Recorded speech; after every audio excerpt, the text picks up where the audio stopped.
Chers frères et sœurs, amis du village, aujourd'hui, je viens vers vous avec une histoire rare, tissée dans les fils de la sagesse ancienne et des mystères modernes. Écoutez attentivement, car l'histoire que je vais vous narrer est empreinte de magie et de curiosité, un véritable trésor pour vos esprits avides de savoir.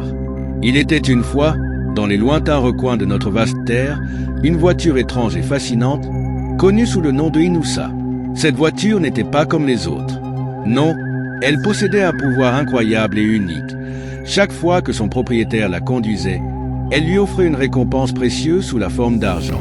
Imaginez, chers amis, un véhicule qui, loin de simplement vous emmener d'un lieu à un autre, vous enrichit à chaque voyage. Mais ce n'est pas tout. L'histoire de cette voiture est un véritable voyage à travers des mystères et des leçons profondes. Elle nous parle non seulement de chance et de richesse, mais aussi de l'importance de la sagesse et des choix que nous faisons. Chaque tournant de cette aventure nous invite à réfléchir à notre propre vie et à ce que nous désirons vraiment. Alors, ne vous précipitez pas. Prenez un moment pour vous installer confortablement, car cette histoire mérite votre pleine attention. Écoutez bien, absorbez chaque détail et laissez-vous guider par les révélations de ce conte fascinant. La route que nous emprunterons ensemble aujourd'hui est parsemée de mystères et de sagesse, et je vous promets que le voyage en vaut la peine.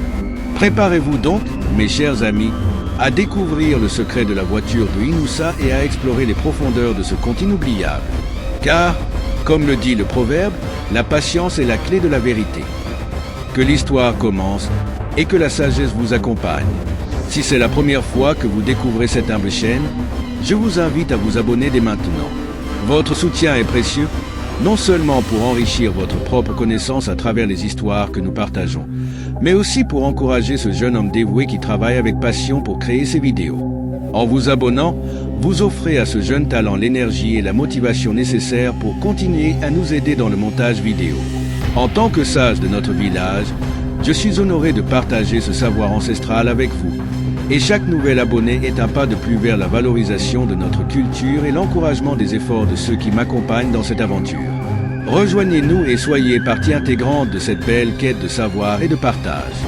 Voici l'histoire. Dans un village africain paisible, où les habitants vivaient en harmonie, un couple marié partageait leur vie depuis plusieurs années. Cependant, malgré tout l'amour qu'ils se portaient, leur foyer restait vide d'enfants, un désir qui les consumait chaque jour un peu plus.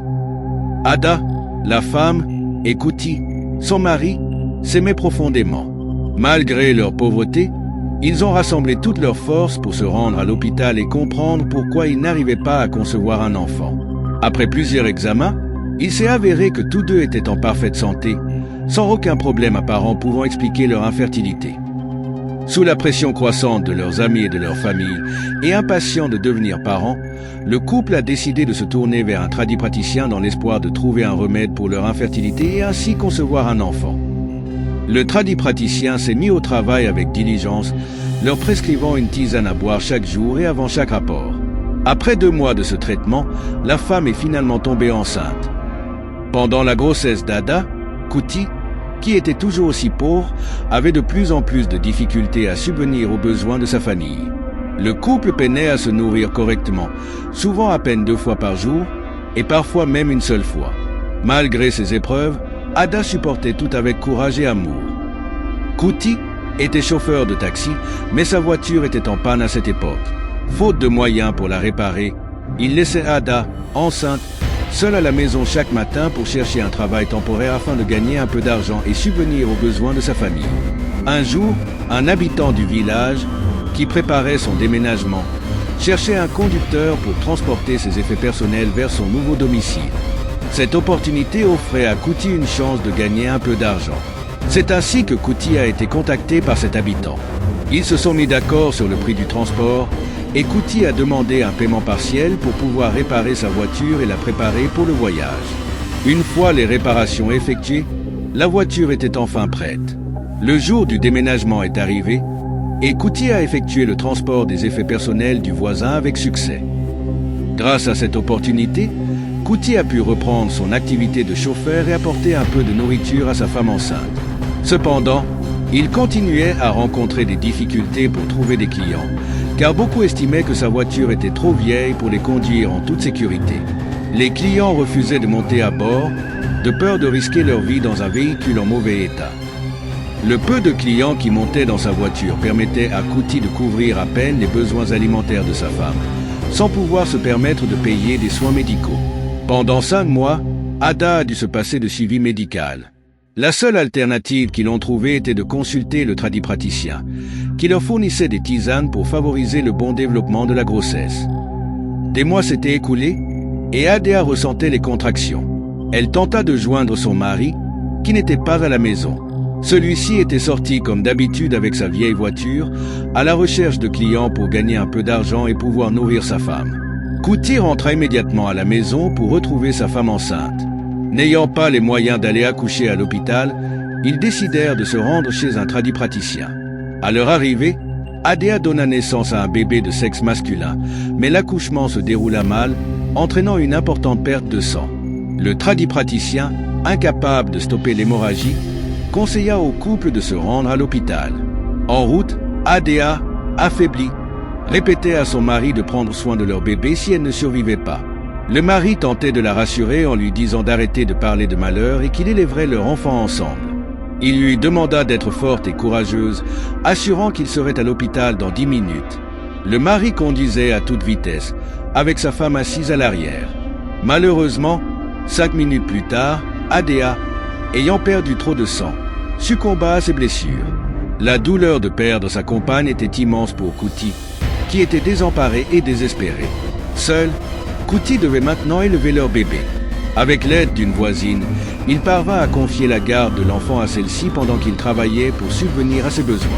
Malgré tous ses efforts, il n'arrivait pas à joindre les deux bouts et sa situation restait précaire. La perte de sa femme le terrifiait et nourrissait en lui une rancœur profonde. Il ne passait jamais de temps avec le bébé, qu'il considérait comme la cause de la mort de sa femme. Il n'éprouvait aucun amour pour ce nouveau-né et se contentait de lui fournir de quoi manger jusqu'à ses 1 an. Un jour, voyant sa situation se détériorer davantage et ayant été expulsé de son logement pour loyer impayé, il décida de se séparer de son fils, pensant que chacun vivrait mieux de son côté. Il plaça l'enfant dans sa voiture et, arrivé dans une zone isolée, il le fit descendre et le laissa seul dans cet endroit inconnu.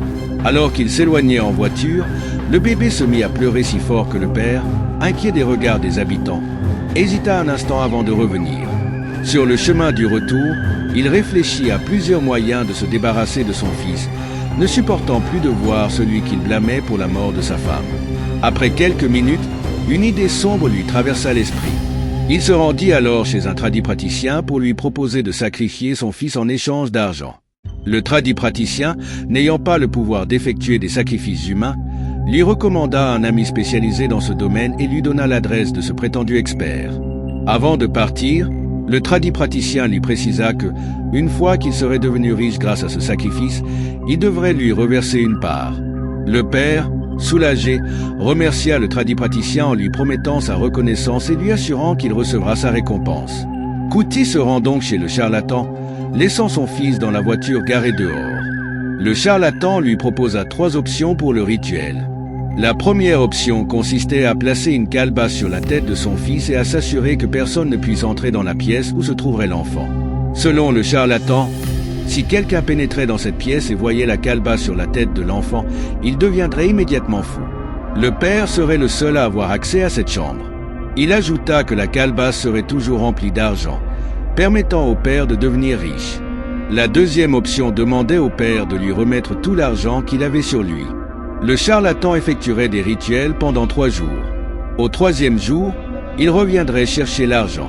Le seul devoir de Kuti serait de donner cet argent à son fils pour qu'il achète sans prendre la monnaie. Si l'enfant revenait avec le même montant ou avec de la monnaie, il deviendrait fou automatiquement. En revanche, si l'enfant réussissait à ne pas revenir avec la monnaie restante, le père deviendrait riche au bout de 3 jours et chaque matin, il trouverait de l'argent dans la bouche de l'enfant, qu'il pourrait ramasser à son réveil. La 3e option était encore plus drastique. Elle impliquait de sacrifier son fils unique. Son corps serait utilisé pour réaliser un rituel pour obtenir un savon noir. Le charlatan expliqua que le savon noir obtenu permettrait à Kuti de se laver, lui garantissant richesse et prospérité plus longtemps que le savon existera. Chaque nuit, un enfant lui apporterait un sac rempli d'argent.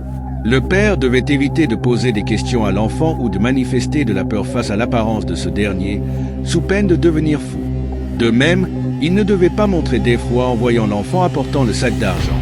Lorsque le savon serait épuisé, il deviendrait pauvre et mourrait dans les 3 mois suivants.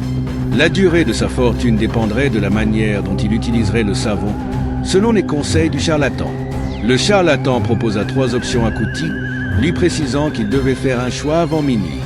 De retour chez lui, Kuti passa la soirée sur le canapé de sa chambre, réfléchissant intensément à l'option qu'il devait choisir. Alors que la nuit avançait et qu'il n'avait pas encore pris de décision, il se retrouva dans un dilemme. Chaque option comportait des risques. Il restait encore 30 minutes avant minuit lorsqu'il appela le charlatan pour lui dire qu'il renonçait, mais qu'il avait besoin de plus de temps. Le charlatan lui répondit qu'il n'avait pas d'autre choix que de terminer ce qu'il avait commencé, car il avait déjà été initié. Selon lui, s'il ne procédait pas, il deviendrait fou, alors que s'il choisissait une option, il pourrait devenir riche pour toujours. Cet échange téléphonique donna à Kuti le courage nécessaire pour prendre une décision finale.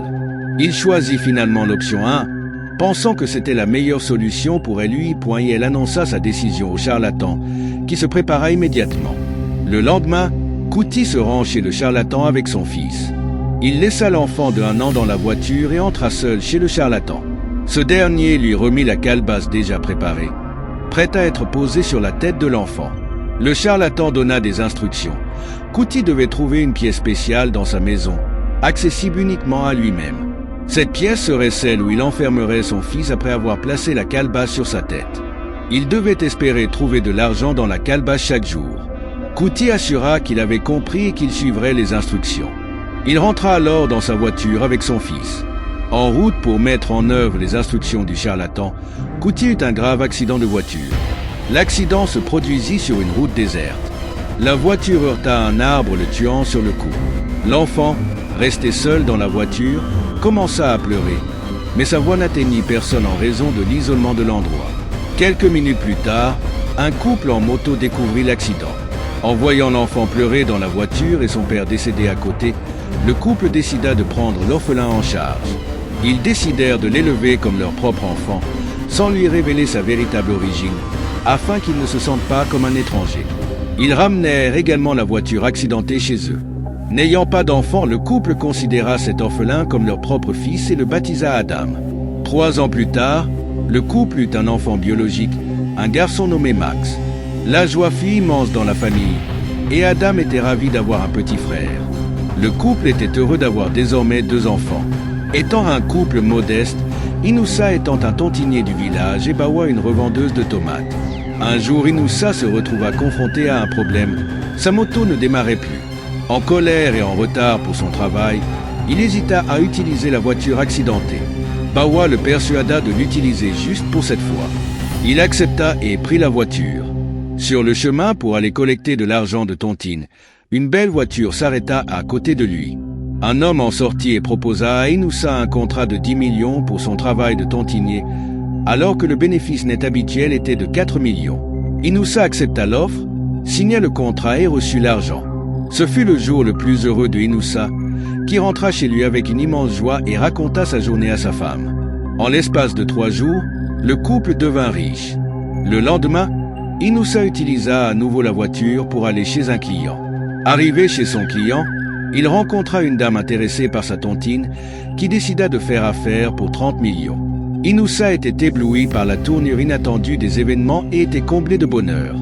De retour à la maison, Inoussa parla à sa femme des opportunités et des affaires fructueuses qu'il avait décrochées ces 2 derniers jours. Il exprima son étonnement quant à la voiture, qu'il trouvait étrange. Sa femme, cependant, lui assura que c'était l'œuvre de Dieu. Malgré cela, Inoussa était convaincu que le succès de ses affaires était dû à la vieille voiture. Il décida de faire un test pour vérifier ses suspicions sans en parler à sa femme. Le 3e jour, il se rendit au travail pour collecter l'argent de la tontine auprès de ses clients. Malheureusement, cette journée-là, aucun client n'avait d'argent à lui remettre, trouvant cela étrange. Il rentra chez lui l'après-midi pour reprendre la vieille voiture et poursuivre sa journée de travail. À sa grande surprise, alors qu'il sortait de chez lui avec la voiture, il croisa une cliente qui venait lui remettre 2 millions pour la tontine. Il lui fit remarquer qu'il était déjà venu chez elle plus tôt dans la journée et qu'elle avait affirmé ne pas avoir d'argent à donner pour la tontine. La cliente expliqua qu'elle avait finalement vendu des marchandises et avait décidé de déposer son argent chez lui. Elle lui remit l'argent et repartit. Inoussa était stupéfait par les miracles que cette voiture semblait apporter à chaque fois qu'il l'utilisait. Il comprit enfin que toute cette richesse était liée à la vieille voiture accidentée. Malgré toute la fortune et les belles voitures qu'il possédait désormais, il continuait d'utiliser cette vieille voiture pour toutes ses sorties, qu'il s'agisse de ses affaires ou de grandes cérémonies. Toutes les belles voitures étaient garées, mais c'était la vieille voiture accidentée qui faisait la différence. Inoussa garda le secret de la voiture pour lui et ne révéla rien à sa femme. Sous le choc et terrifié par ce mystère, il décida de consulter son pasteur pour obtenir des conseils et comprendre ce phénomène incroyable. Il se rendit à l'église et raconta son histoire au pasteur. Après avoir écouté attentivement, le pasteur eut une vision et expliqua la situation à Inoussa. Il lui révéla que l'enfant qu'il avait sauvé lors de l'accident de voiture était un enfant exceptionnel, doté d'une belle étoile. Le pasteur expliqua que le père biologique de cet enfant n'avait jamais compris que le simple sourire de l'enfant pouvait transformer sa journée. Malheureusement, il avait eu des pensées négatives à l'égard de son enfant.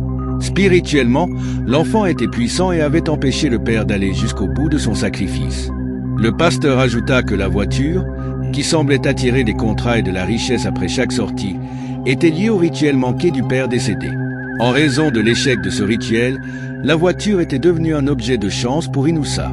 Effrayé, Inoussa exprima son désir de ne pas mourir et admit qu'il n'était pas au courant de ces aspects occultes. Le pasteur le rassura en lui disant qu'il n'y avait pas de danger imminent puisque l'enfant était toujours en vie. Inoussa demanda alors pourquoi la voiture attirait autant de richesses. Le pasteur répondit que c'était à cause du rituel avorté. Le rituel non accompli avait fini par se retourner contre le père, transformant ainsi la voiture en un porte-bonheur. Sous le coup de la peur, Inoussa exprima son souhait de ne pas mettre sa famille en danger. Le pasteur le rassura en affirmant que la voiture n'aurait aucune conséquence négative tant que lui en serait le propriétaire.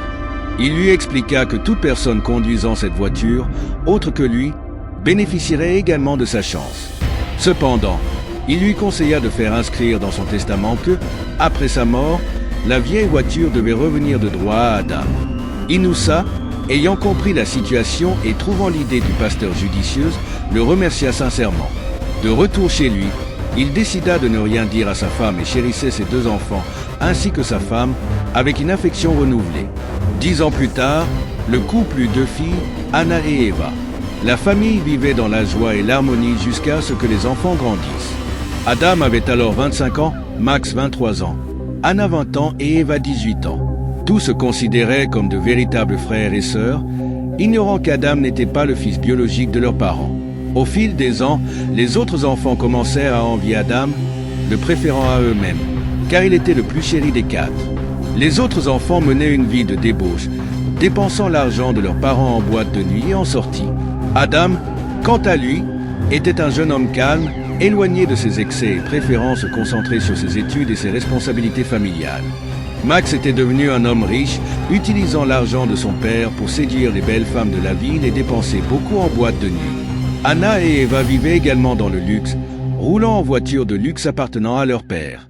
Adam possédait une voiture, mais il l'utilisait principalement pour aller à l'université et effectuer des courses pour la famille. En l'absence des parents, Max, Anna et Eva se rebellaient contre Adam. Celui-ci, étant le frère aîné et naturellement calme, ne se défendait pas et acceptait les mauvais traitements. Un jour, leur père entra à la maison et découvrit que ses autres enfants maltraitaient Adam. Indigné par leur comportement, il bloqua tous les comptes bancaires des enfants, sauf celui d'Adam. Les enfants, réalisant la gravité de la situation, se rendirent auprès de leur père pour s'excuser. Celui-ci leur demanda de présenter leurs excuses à Adam. Ils s'exécutèrent et demandèrent pardon à Adam, qui les pardonna. Les excuses étaient principalement motivées par leur désir de récupérer l'accès à leur compte bancaire et non par un véritable regret ou une affection sincère pour Adam. Le comportement des enfants surprit leur père, et malgré toutes ces tentatives pour raisonner Max, Anna et Eva, il n'obtint aucun changement. Les enfants étaient visiblement habitués à la facilité et manquaient de sentiments pour leurs frères et pour les autres, méprisant les personnes moins fortunées. Quelques jours plus tard, Adam décida de discuter avec sa mère pour clarifier ses doutes concernant son origine, car le comportement de ses frères le laissait perplexe.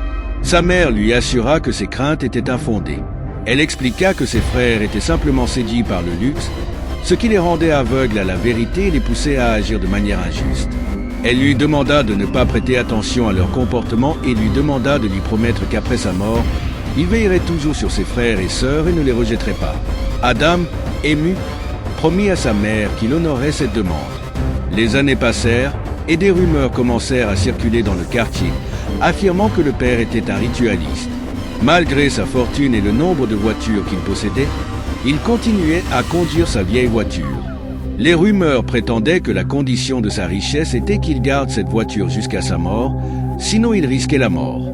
Les gens lui faisaient ouvertement des remarques à ce sujet, mais il restait impassible et continuait d'utiliser sa vieille voiture, même pour les événements les plus prestigieux.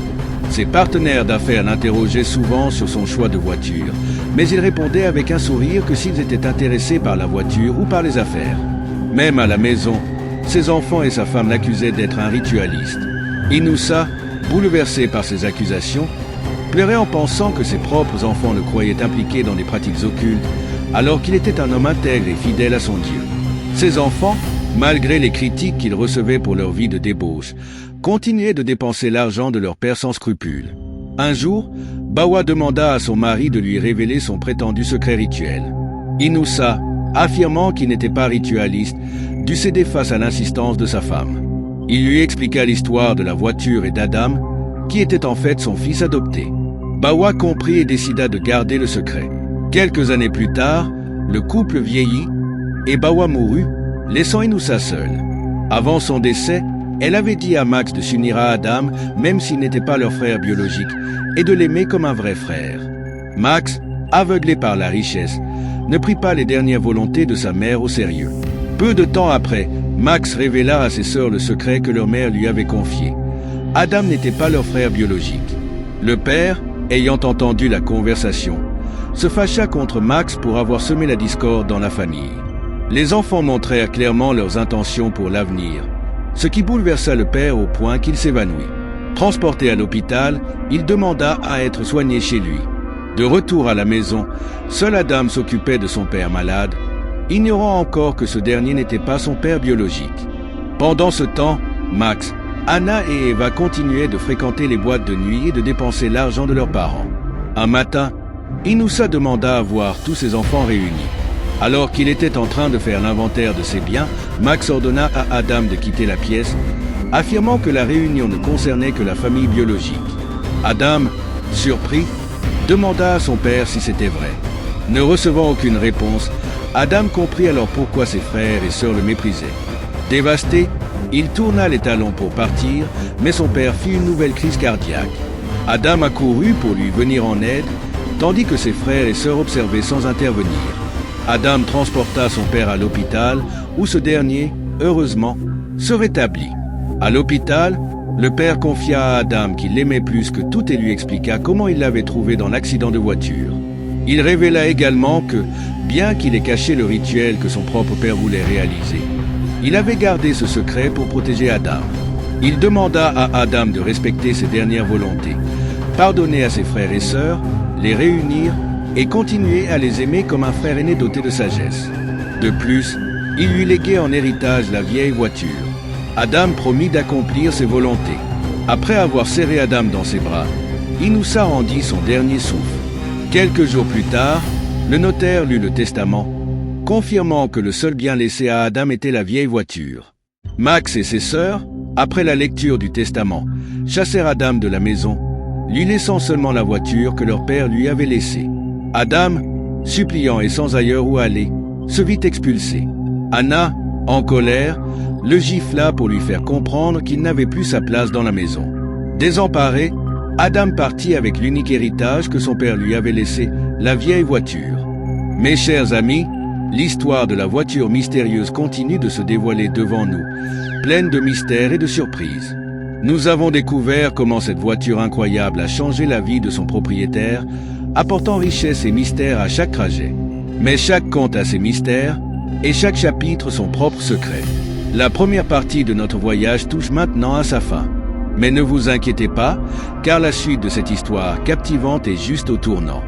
Dans 2 jours, nous reprendrons notre exploration pour découvrir ce que réserve le destin du nouveau propriétaire de cette voiture mystérieuse. Quels nouveaux défis et aventures l'attendent? Vous le découvrirez bientôt. Alors, restez connectés et préparez-vous à plonger encore plus profondément dans ce conte fascinant. En attendant, n'oubliez pas de vous abonner à la chaîne et d'activer les notifications pour ne pas manquer la suite de notre voyage. Merci pour votre fidélité et votre soutien, et à très bientôt pour la deuxième partie de cette histoire envoûtante.